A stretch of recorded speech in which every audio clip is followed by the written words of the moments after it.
Here's part 8 of our open marriage. I waited till my baby was 8 months old, and then I contacted my husband and his brother auntie in Chicago and told her that I wanted to pay another business trip.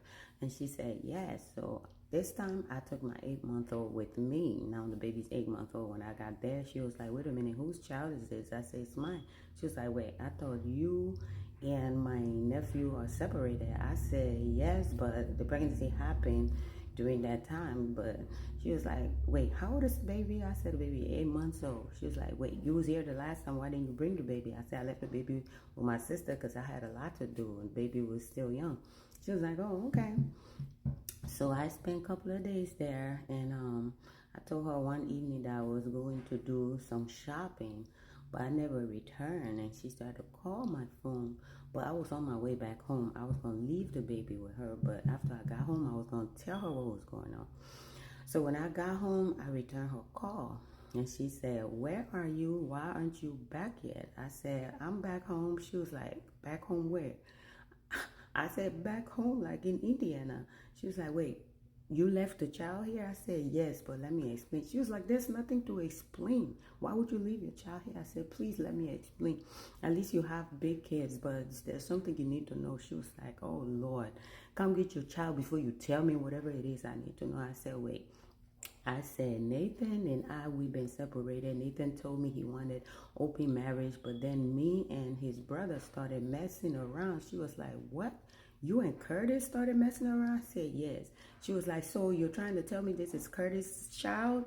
I was like, yes. She was like, oh my God, what a God forbidding mess. Why would you do that? Aren't you still married to Nathan?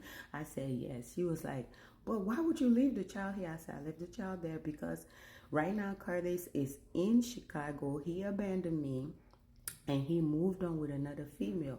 She's like, wait, did Curtis know you were pregnant? I said no, because he stopped all communication. And matter of fact, the first time I came there to confirm his actual location and what was really going on. He lives right there in Chicago with some female he used to date in the military, and he moved on. He stopped all communication with me. And she was like, so what's the purpose of you leaving the child? I said, call him. That's his child. Let him come get the child. She was like, why do you got me in the middle of this mess? If you already know where he stays, why didn't you just take his child there? I told her, I said, well, it's complicated because I bet you the new girl don't even know that he has a child. She was like, oh my Lord, so you gonna have me do this? I'm like, I can't call him. He stopped talking to me, so it's his child. Call him. She had no choice but to call Curtis, and Curtis replied me back after the news hit him, talking about, wait a minute, what am I hearing here? I said, you're hearing exactly what you need to know has happened since you abandoned me. There's a whole baby girl that your DNA is floating all in her blood. That's your child. He was like, why didn't you tell me any of this? I was like, it don't matter. You know now. So and he's like, but why would you abandon the child at my auntie's house? I said, because I need you to go there and do DNA. I need you to set up an appointment, pay for the DNA.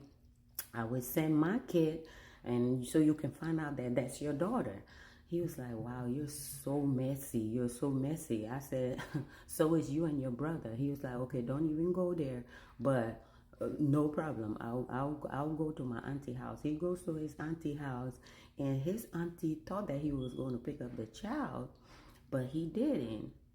What happened was he told the auntie exactly what I told her, that he's with another female, and this is all a big surprise for him. So he's going to do exactly what I said, beg his auntie to take care of the child. He was going to be paying his auntie and this and that. And he was going to try to do this DNA thing so we can have everything squared up. So he started paying his auntie. The baby is there. And then he set up DNA appointment. They sent me a kid.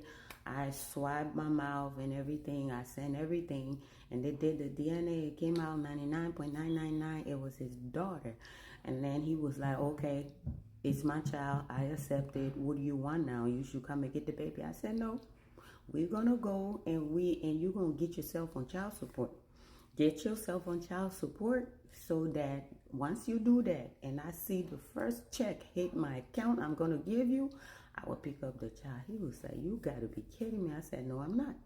You're the father. Take care of your child. You know I'm not going to be able to get my marriage back with all of this going on. He's like, that's not my fault.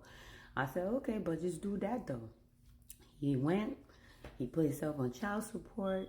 I gave him my account information. When the first money hit, I went and picked up the baby, and that relationship between me and him was over.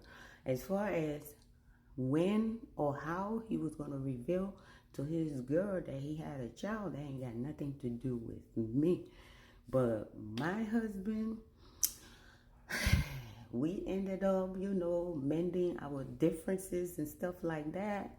And when we moved back in together, he wanted me to give my child back. I was like, you crazy? I'm getting $1,300 a month to take care of this baby. So no, that's not going to happen. I said, it's your brother child, and this is technically your niece. So he's like, my niece with my wife. Make it make sense. I was like, it makes sense. You could have gotten another woman pregnant while we were in this open relationship thing, but you didn't. So either way, this is still family. Your blood, your brother's blood run through this baby, my blood run through this baby. So this baby is technically your baby because your brother's blood is running through this baby. It's the same DNA, even though it wasn't your that got me pregnant. It wasn't your sperm that got me pregnant. This is your child. So if you want us to be together, don't tell me to be giving my child up and stuff like that. So besides this $1,300 is gonna make a big difference in my financial future and stuff like that for the next 18 years. He was like, you know what, it's all my fault, no problem. We just gonna raise the child. And that's how the story ended. Thank you for watching. Before you go, please check out my product reviews on the top of my TikTok page. If there's anything you like, buy it and I get commission. That's how you support me. Stay tuned. I got another story coming up. Love you. God bless.